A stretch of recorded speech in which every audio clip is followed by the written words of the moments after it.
It takes a lot of ingredients to fix or build a car, like cooking, but without the frozen dinner easy way out. eBay Motors has 122 million parts. It's always the right fitment, so you can follow any recipe to a T. Whether it's a vintage Italian coupe that's classic like Grandma's meatballs or a German luxury car that's as complicated as Oma's rouladen, to cook up something great in the garage, use the eBay Motors app or visit ebaymotors.com. Let's ride.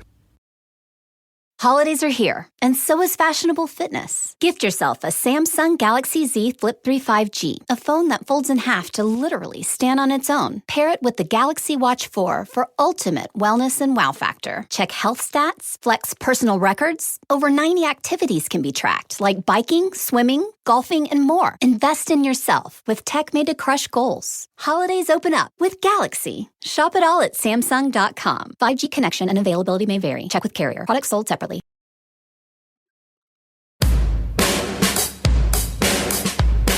Hey everyone, this is the Almost World Podcast.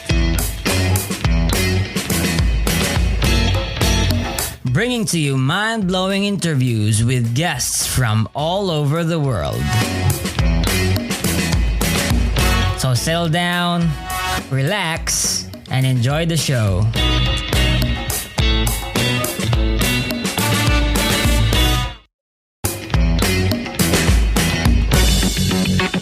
Oh yeah, by the way, if you like the podcast, please support Elmo's World Podcast on Patreon. Your support is what helps the podcast improve more and more.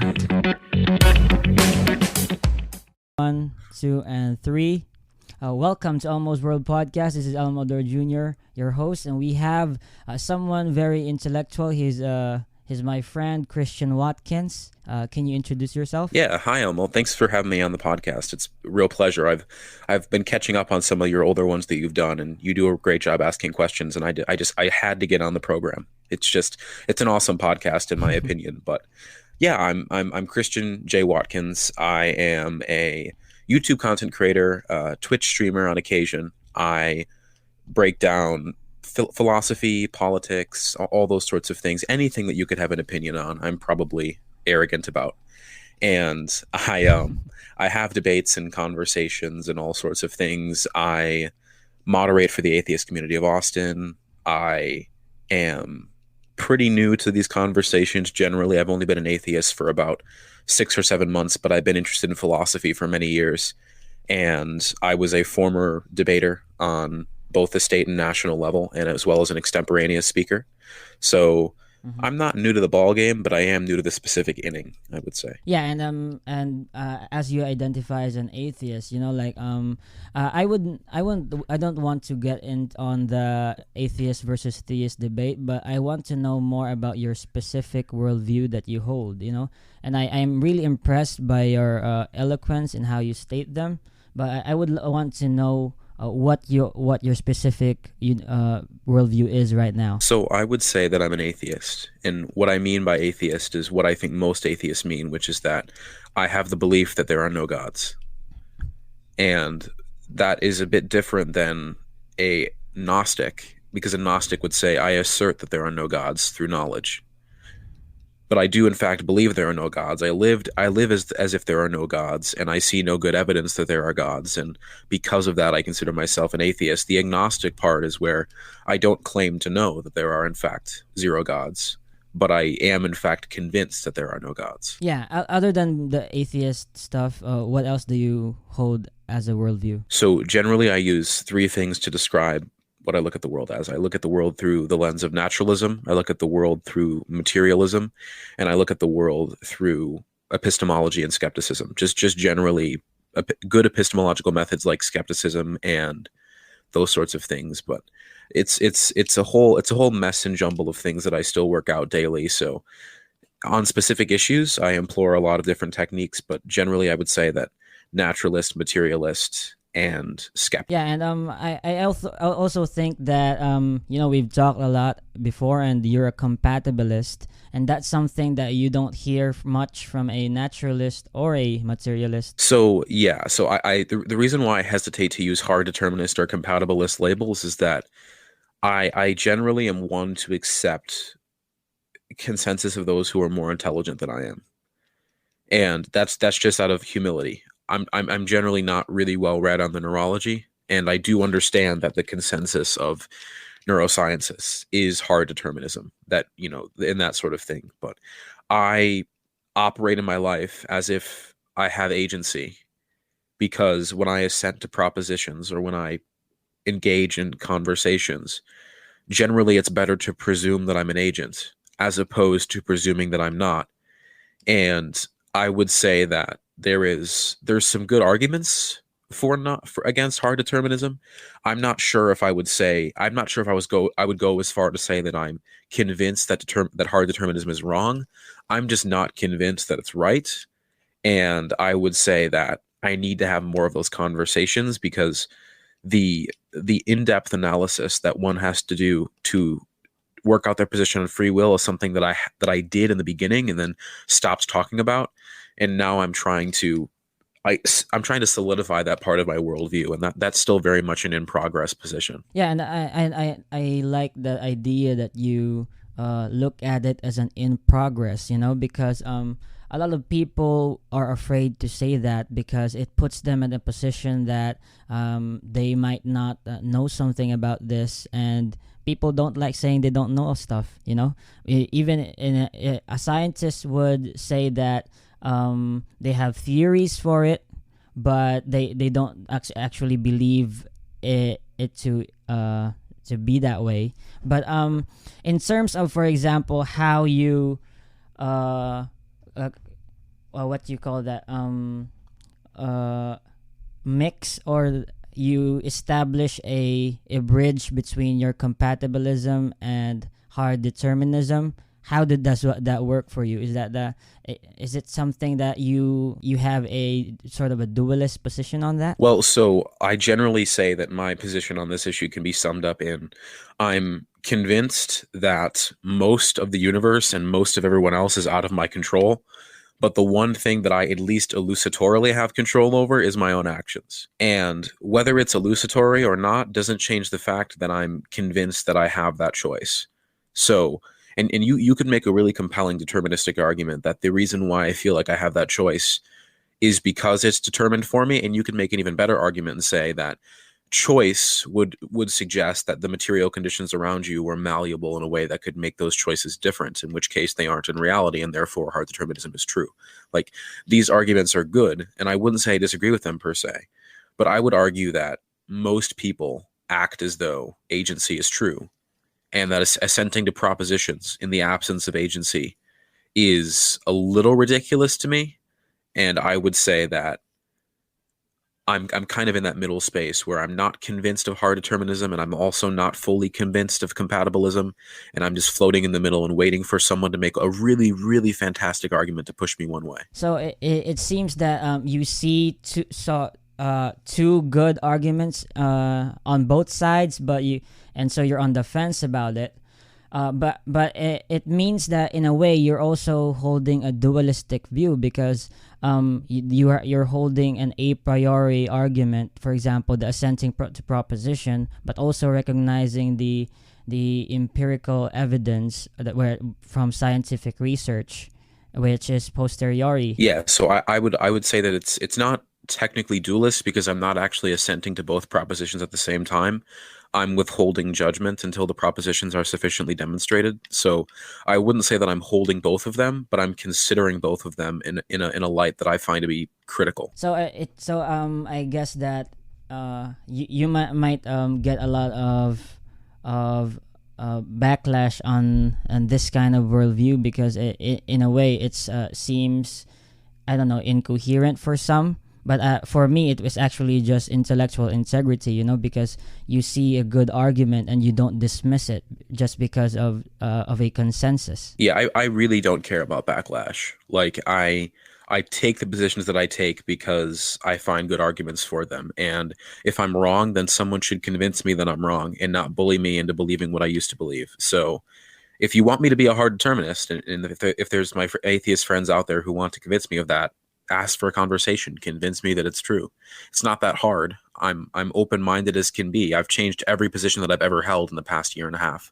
So It's not like I'm closed-minded. Yeah, and I really love that about you, dude. That because some people think that just because so if you prove them wrong, that it degrades them or humiliates them, but not at all. Because we as humans, it's a premise already that we don't know shit about the world, and we're just figuring stuff out. And my real problem with this sort of thinking is the dogmatism, because the moment that you don't accept new ideas just because of you have to hold on to your old ones, that's really dangerous, even for in this modern age we have. For sure, I agree that so I always paint it this way. There is a contingency of ideas that we don't know about, and the amount of things that we don't know is constant. And once we know about them, the amount of things that we don't know goes down. So what I would say is holding positions that are false is actually putting them in the category of you don't know. If you don't know the correct answer, having a false solution isn't actually an answer. So what I would say is the only way to believe as many true things as possible and not believe as many false things is to be willing to change your mind, because it turns out that you could be believing something right now that is actually false, which falls under the category of things you don't know. And I would say that I want to know true things, and by consequence of that, I'll abandon false things.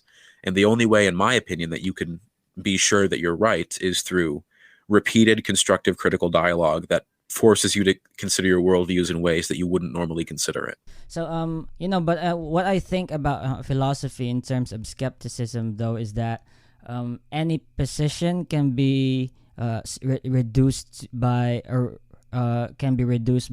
some skeptic.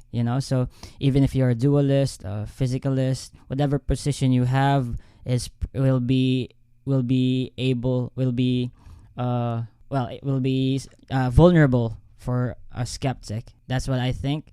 And when we try to find out the truth, I would assume that we have to make certain presuppositions, and that's the way I think we could get closer to finding out what's really happening in the world. So one thing that I'll say is I don't actually use skepticism to find truth. I use skepticism to rule out things that are not true. And what I would say is by consequence of ruling out things that are not true, I am closer to the truth. So, like, for example, when I'm evaluating a proposition with skepticism, my lack of ability to believe something or to assent to a proposition isn't me finding truth, it's me eliminating possibilities that may or may not be true. So what I would say is if I'm skeptical of 5 propositions and there's one remaining, by virtue of my skepticism, I've eliminated false possibilities and gotten to the one that I think is most likely. But then I would have to evaluate the one remaining proposition through my other worldviews, or through the other aspects of my worldview. And then I would say, okay, we've used skepticism to get to a couple really good ideas, and let's continue to use it to eliminate until we have the best possible explanation that's sufficient to conclude those sorts of things. And then we'd use things like naturalism, materialism, those sorts of things to get to conclusions about propositions that we think are true through, removing all the crappy options. Can I swear? Removing all the shitty options. And then we're left with an option that is not so terrible. And then we use other methodologies on top of skepticism to find out if that's sufficient enough to adopt belief in it. Okay. That sounds pretty convincing.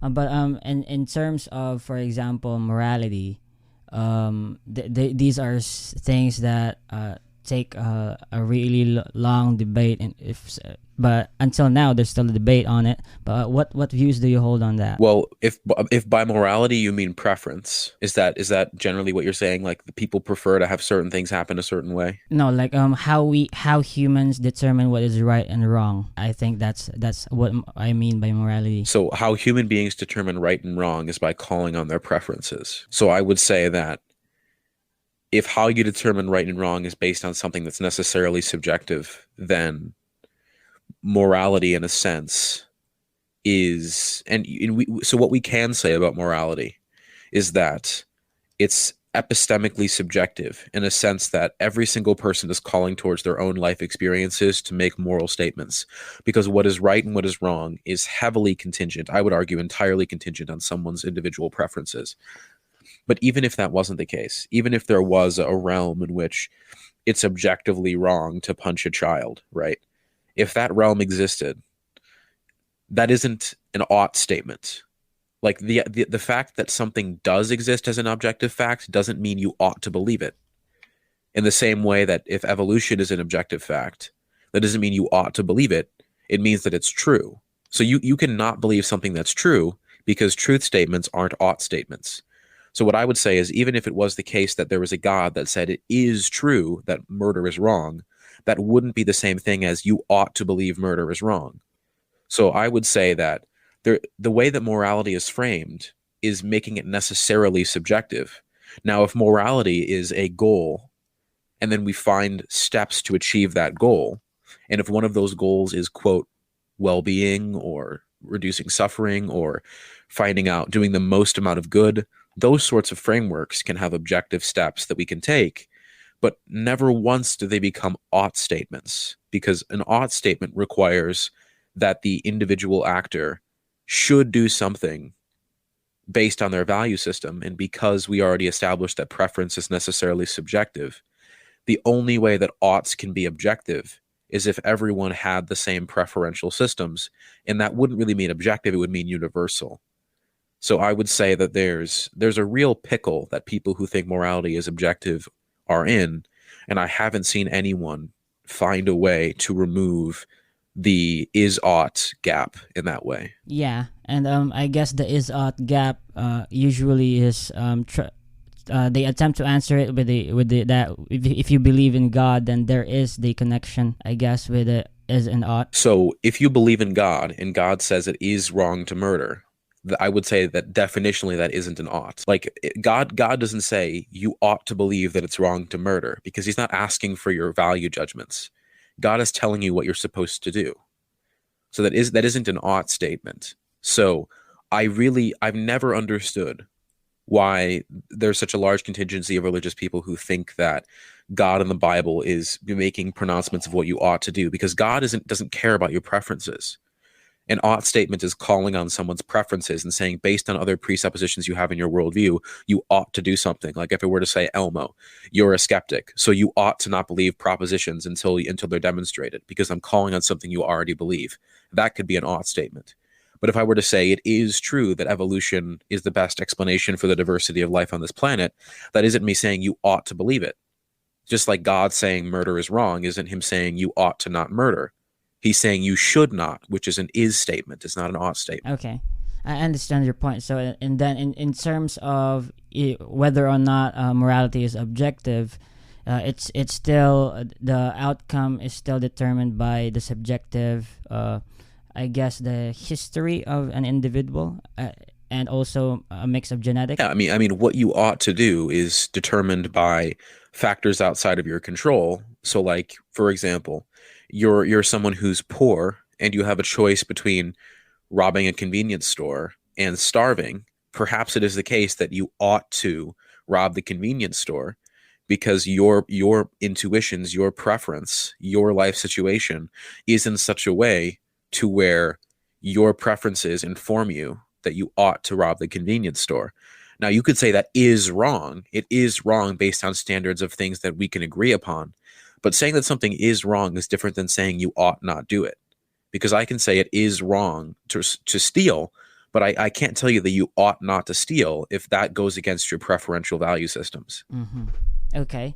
So in terms of, for example, how we hold people accountable for their actions, then I guess that we would have to take everything in consideration, including their history and we already do in genetics. Law. We do. I mean, we don't send mentally ill people to jail. We send them to mental institutions. So the reasons why you commit a crime are used in English common law. I mean, we already do that in a way, and I would prefer we did it more, is we try to explain why someone did something and determine that if the reason why they did that makes them incapable of rehabilitation, then I guess we incarcerate them for the sake of society. But generally speaking, You become a much less judgmental person if you understand that most people are operating on ought statements, personal subjective ought statements, and saying that it is wrong to steal, or that it is wrong to fight the power, or it is wrong to burn down buildings. Saying those things is wrong doesn't change the fact that people have a subjective assessment of what they ought to do. And a God being introduced into that equation doesn't change that fact. And I don't know how it could. Then when it comes to, for example, how we look at, let's say, the soul, because that the soul is a concept that is actually really important when it comes to human society, because the soul actually, it connotates the human dignity, and that is where we actually establish what we would define, where we would draw the lines on violations of rights and also crimes. So I'm curious. So would you say that you believe that a soul exists? Well, I don't know of its ontology, but that I'm just saying that in human society we have the presumption that souls exist, or that human essence is much more valuable than, let's say, a dog or a cow. So we have intuit, and this isn't true for everyone, by the way. I know plenty of people who would prefer that their dog lived over some random human. Like it is in fact not the case that human beings have this universal attachment to other human beings. There's plenty of humans who would rather have dog companionship than actual human companionship. But in spite of that, what I think you're trying to say is that it seems to be the case that human beings have a particular affinity for those alike to them. Well, I'm saying that in how we in human society, for example, the universal human basic rights, yeah. So we have the assumption, or we start on the premise that human dignity is something that is we must ascertain, or we must give value. So it's a presumption that when we violate someone's rights, in a way we should be accountable for it. So I would say that the basis of to me, and I'm someone who's perhaps unique on this. To me, the basis of rights has always been this concept. And there's a few things you could say, but I would say generally, if you assent to these two propositions, you can get all of the basic human rights that we think exist, like the right to life, things like that. The first proposition you have to assent to is that life is preferable to death. That's the first one. If we can accept that life is preferable to death, then we can establish the next one, which is that in the best of all possible scenarios, the ability to assent to a proposition without coercion and with informed, enthusiastic consent is the best possible scenario. Then with those two axioms, we can build a moral system that's very complex. And I'll give you an example. If we're saying life is preferable to death is the main axiom, and that informed, enthusiastic consent is the second axiom, how can we say murder is wrong? It's pretty simple. Murder violates both axioms. It isn't informed and enthusiastic consensually, and it also is rejecting the proposition that life is preferable to death. And those two axioms can build. Let's just put it this way. I haven't seen a social problem that I don't think can't be based in those two axioms. And those are two very basic things to assent to. Yeah, I would agree that those two would be axioms, but again, those two axioms are also based on an assumption, because I would also make they're presuppositions. And so if I were to let's say find someone else who would disagree with both axioms, or even just one, then I would say that in a way it's more of a socially constructed idea or concept which serves a utilitarian purpose. So I would say that if you found someone who disagreed with those two axioms, then them existing is an oxymoron. And also, here's my like dangerous argument that I'm still trying out. So anyone in the future who sees me retract this, I apologize in advance. Someone who rejects the proposition that these two axioms are true shouldn't be alive and shouldn't be engaging in propositional assentance, because saying that you have a preference is saying that your consent matters, and then being alive to give that consent is affirming both axioms. So I would say there isn't a single human being on earth who doesn't affirm to those axioms. Well, I'm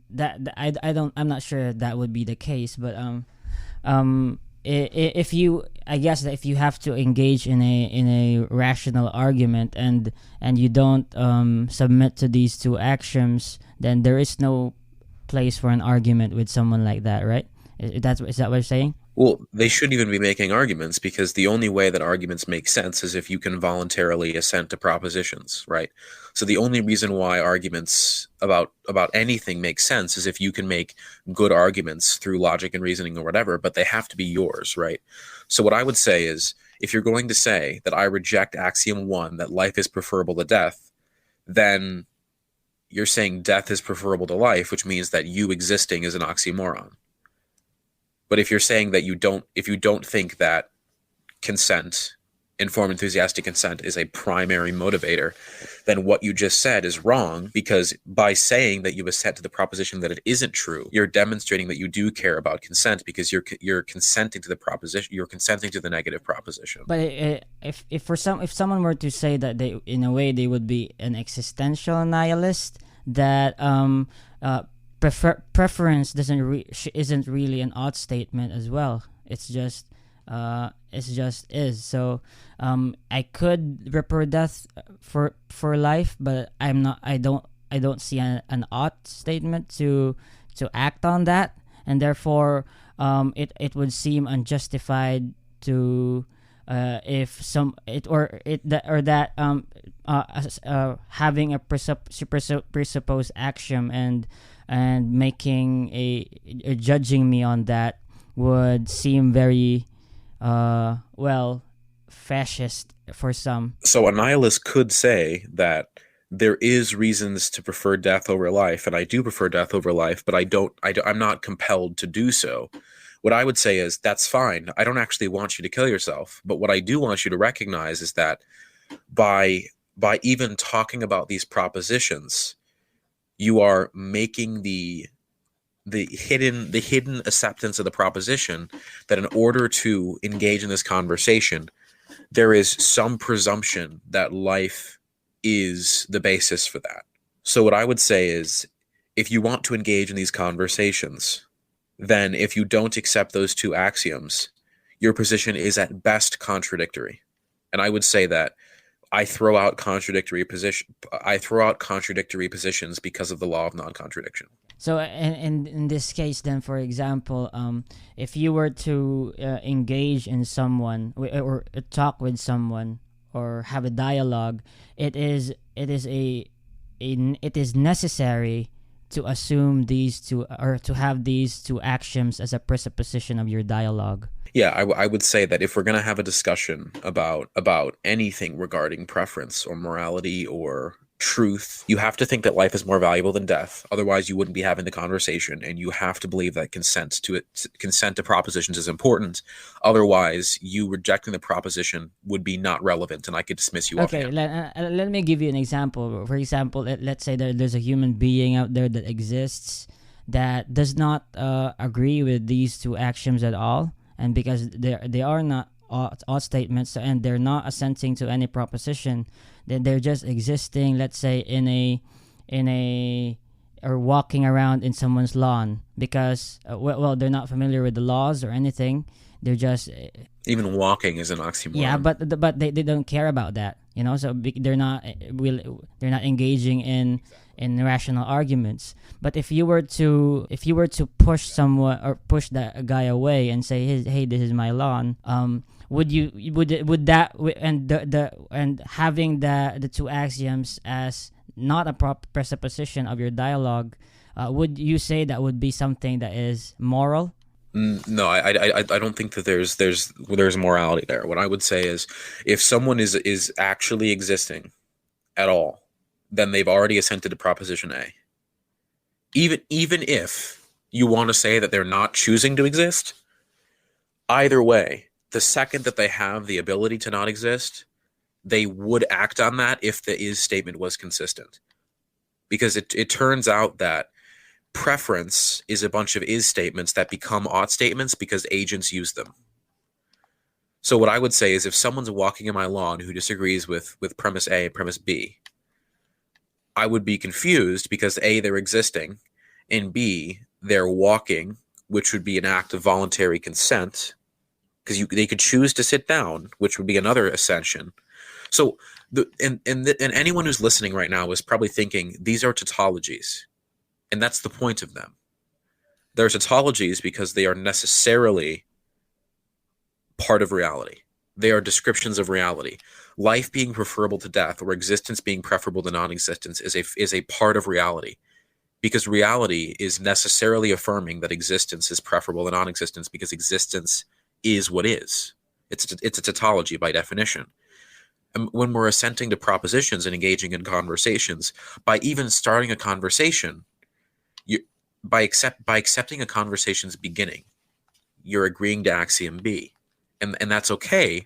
It's just a tautology. So what I would say is describing tautologies as a part of reality is the best way to start explaining the very, very basics. And these sorts of things, once we get beyond them, we can actually have real conversations of what we should do as a society, which is why these conversations are important at the beginning. But once we establish these things, these conversations are frighteningly non-useful. So I can see that I can see your foundations on the strings that hold society together, which might be these two axioms, right? And so if, for example, if there is a society and the majority hold or probably dictate what is right and wrong, or what the laws or policies should be, and in terms of what the minority wants to happen, do you think that in a way they have the right to do that, the majority to claim a dictatorship over the minority? Do I think that majorities have the right to rule over minorities? No, I don't think that right exists. No, I don't think that there's an inherent right to majority rule. I don't know where that would come from or where that would be based. What I mean by right is not something intrinsic, but something that in a socially constructed society where balance and progress is valued, it would be beneficial or for a society to have the majority dictate over the minority. I mean, the majority dictating over the minority is just a function of the fact that there's going to be people who agree on a lot of things and people who are in the minority of those decisions. What I would say is that, generally speaking, the way that I fix the problem of the majority screwing over the minority is setting up rights that are guaranteed to people. Like not I guess I wouldn't say exactly what America does, because America's rights are actually, they're based in, I guess I wouldn't say they're based, but most people understand them as based in a particular God. But what I would say is you set up citizenship rights, or you set up rights of being a part of the nation, and you would say that yes, the majority can make decisions against the minority within respect of their right to exist or their right to voluntarily assent to propositions. Okay, so and then, for example, if I'm a minority or someone who was given these rights, were to say that expected more rights because of what they subjectively thought they deserved, would that be also sort of an imbalance, I guess, of what they deserve? Yeah, so that there can be societies of which exist where everyone is not afforded equal or equitable rights. And those societies exist, and those societies should work towards more of the society that I want to see. But I was running under the presumption that I'm in the best of all possible worlds and I get to design the laws. And if that's not the case, then obviously we have to rely on imperfect methods like democracy to try to get the best amount of rights available. So in terms of, for example, I'm curious what you would think of the American politics. I don't want to get into global politics, but what do you think is happening right now in America? We are screwed. I mean, that's the best way to put it. I mean, we live in a time where there appears to be no good options. Like, personally, I'm voting for Joe Biden, and that's just because I really, really think that Trump is a really, really existential danger to not, and I don't just mean American politics. I mean the cohesion of the social order. Like, I genuinely think that Trump is fostering a dialogue of which is making conversation impossible, and that's really important to me. And a dialogue of which conversation is impossible is the fastest way to destroy a country. And I would say that Trump, beyond his policy, beyond all the things that I could criticize him on, that's one thing that I think is rhetorically effective. But either way, I think we're screwed. And what I mean by screwed is I think we've passed the point of no return. We already hate each other. No one agrees on anything anymore. And the only way to stop that is to start moving the conversation back to disagreements about policy are disagreements and not people hating each other. And I would say that we have to have open dialogue. That's one thing that I'm always hell bent on, because I don't want to live in a world where that doesn't happen. And I'm guessing that to be honest, I think that Trump is simply a response to the identity politics that I think the Democrats started. But I don't know, that's just me. I'm not. But when it comes to identity politics, I think you're totally right on that. Well, okay, so two things, right? Trump is a response in a way to this section of American people who feel like they got left behind. Like, Trump is a response to the religious people, to the fundamentalist people, to the conservative folks who feel as though society is becoming less and less about them.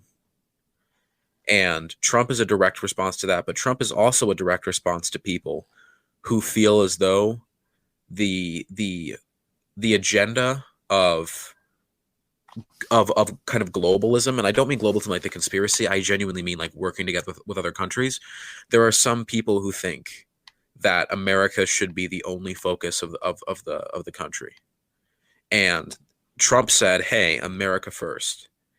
And the problem is that America first doesn't work, and it fails as a policy because it turns out that not having any diplomacy at all is the fastest way to foster hostile relations and get into another Cold War. But either way, Trump kind of preyed on the fears of a lot of people who thought, hey, the conversation isn't about me anymore, and we're spending too much time on social issues. So let's get back to when America was great. You know, when America wasn't having all these social problems, when we were only focused on our country, like, let's get back to those days. And Trump preyed on those fears, and it turns out that many Americans still feel as though America post Reconstruction is a worse place, which I think is full on not correct. And I would say that America was much better after racial integration and much better after the New Deal. Like, post New Deal America is a good place to be in. It's not perfect, but it's a good place to be in.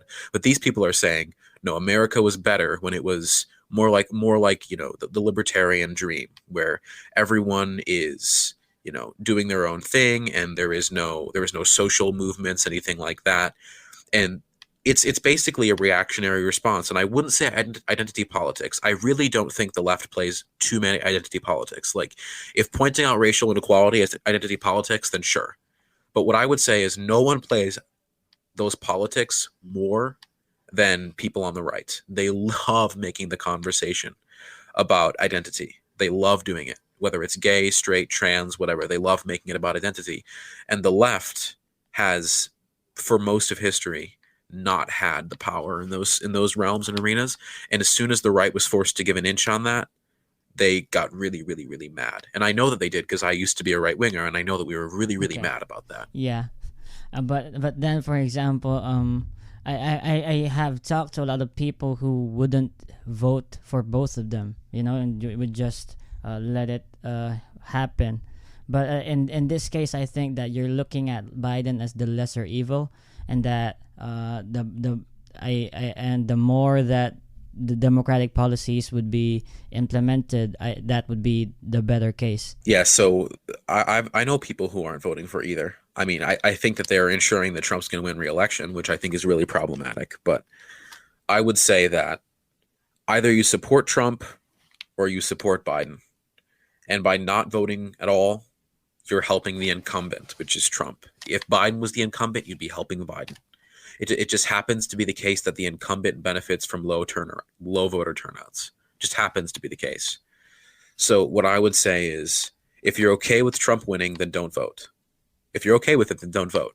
If you're not okay with Trump winning, then get out there and vote for Joe Biden, even though you don't like it, and even though he's far from perfect and has policies that I think are stupid, and he uses religious appeals all the time, which I find monumentally irritating. But either way, the reason why it's called the lesser of two evils is because it's obvious that one of them is lesser. And I would say that not voting for the lesser of two evils is endorsing the greater of two evils, because you're saying you're okay with it. And if you're okay with the greater of two evils being elected, then please don't vote. Yeah. But then, for example, let's say, like, what kind of America would you expect if Biden won? I don't know the vision. I don't know his policies, what he stands for. What do you think he would happen? So right now in America, we're under a right-wing corporatist system. I mean, that's basically what we're under. We're under a heavily deregulated corporatist system where there is little to no focus on actual true left-wing policies, actual progressive policies. I think Joe Biden would move back to left-wing corporate America, which is still a dumpster fire. It's still not the ideal situation, but it's far better than right-wing corporate America, because at least left-wing corporate America is socially progressive. Yeah, but then, for example, this is the real problem with that, because when it comes to the economics, a lot of right-wingers would look at it as similar to what Bernie Sanders ideas would have, which are, they would label as communist or socialist. I'm not sure, but that's why there's a certain degree of loyalty to the conservative system, or to the present or the traditional system, and any changes that would be sort of risky is not something a lot of people are willing to take. I would just say that saying something is a socialist policy isn't actually an argument, right? Like saying, hey, that's socialism, isn't an argument, right? You have to explain. You have to make an actual full-throated critique of socialism if you want to not implement it. So what I would say is, I wasn't a Bernie guy, and it's not because I don't like Bernie, and it's not because I don't agree with a bunch of his policy. I actually do. I wasn't a Bernie guy because I don't like endorsing candidates. I don't like doing it because I find I have too much skepticism to endorse candidates all the way. So what I said was, I agree with Bernie on these policies. I agree with Joe on these policies. I'm not endorsing either one of them, but I will be voting for either of them if they go against Trump. And so my thing here is that right-wingers who will say that Joe Biden is a step closer to socialism is funny to me, because it's kind of right. But I was saying something about how Joe Biden is a, quote, step closer to socialism. If by step closer you mean he's dragging the United States away from right-wing corporatism, like he is in fact doing that. But that's like saying going to the right is one step closer to fascism. Like, I don't know. It seems to me to be sensationalism. Yeah, and I want to then dive a little deeper into your own personal values and how you think when it comes to, for example, daily activities. Yeah. Because I think that you're someone who is actively on a very high level of thinking, even in your daily life.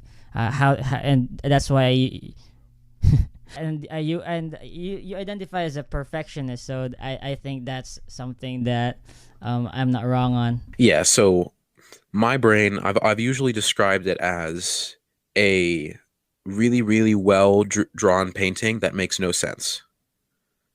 So my brain is always trying to find creative solutions to problems, and my politics today are probably like you probably wouldn't even be able to tell that they were the same person as they were a couple months ago, because I'm so confused by how much my politics change. Like every day I'm changing something new, and it's because I'm trying to find the truth. I'm not trying to find party lines.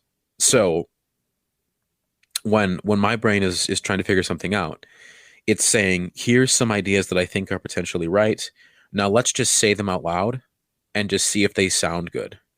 So like everything I just said is a reflection of what I've been learning about this week.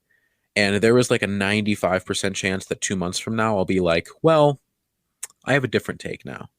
And that's because, and this is a blessing and a curse, but because I'm a pseudo perfectionist, and because I don't like holding positions that I think are wrong, that also means that I often change positions at a rapid pace, and it takes me a long time to settle on something that I think is true, and I'm willing to argue all the time. So one of those positions that I'm convinced that I'm correct on is healthcare. I think that I'm correct on my healthcare position.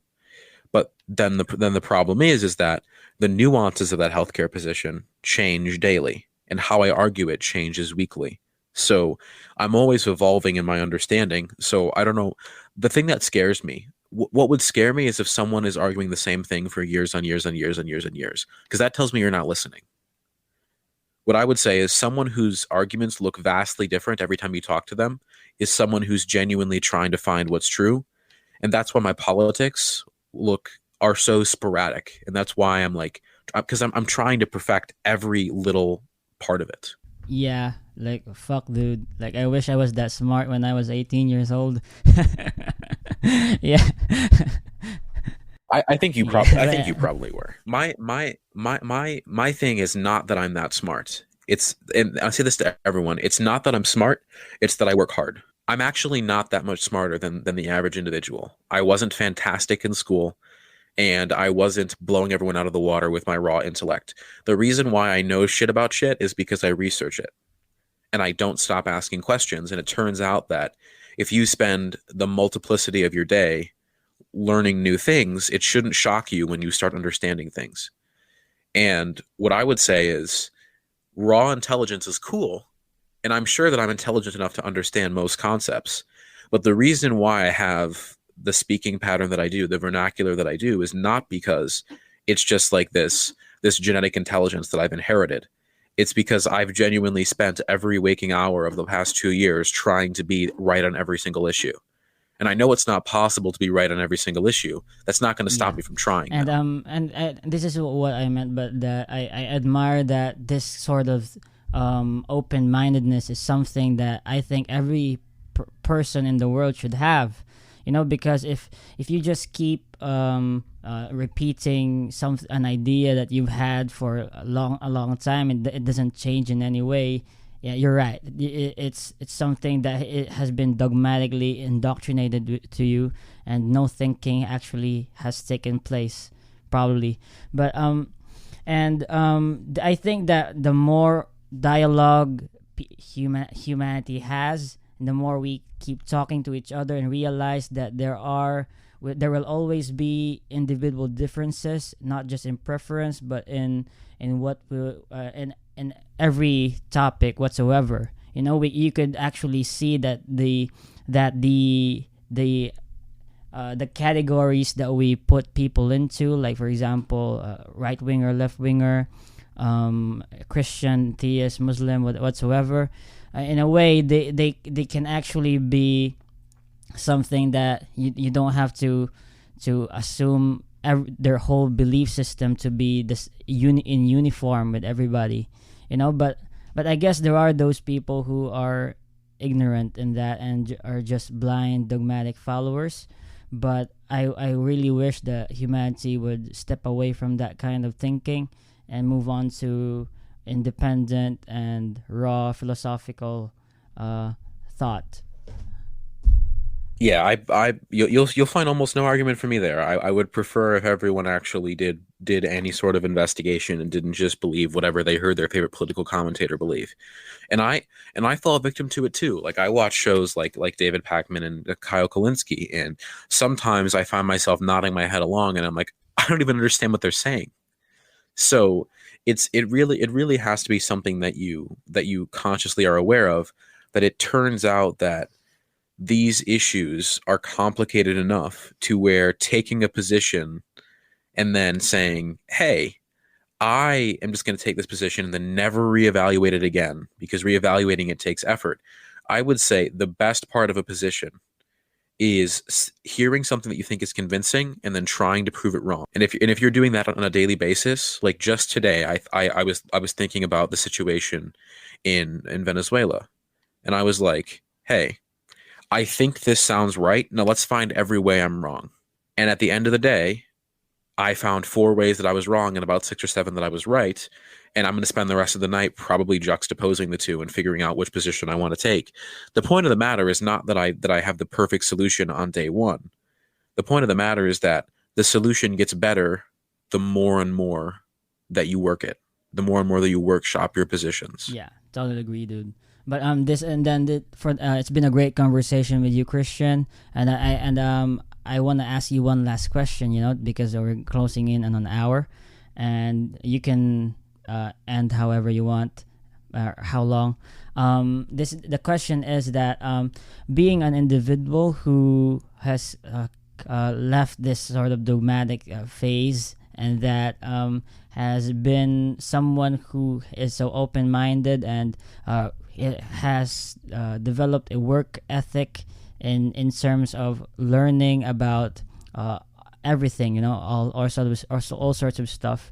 What do you think an individual should do to make this world one of the best case scenarios that humanity could have?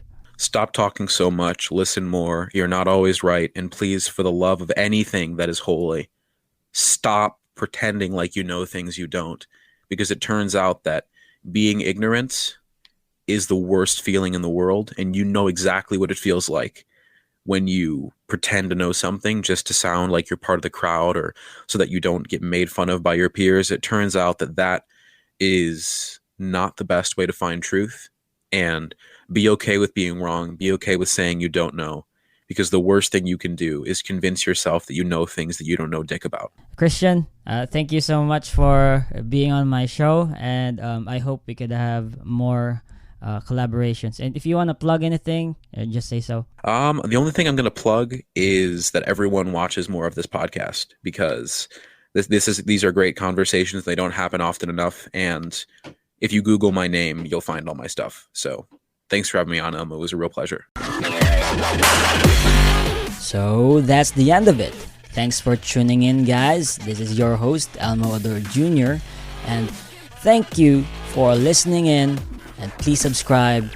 Please follow us on Facebook. Please follow this. Please. Thanks.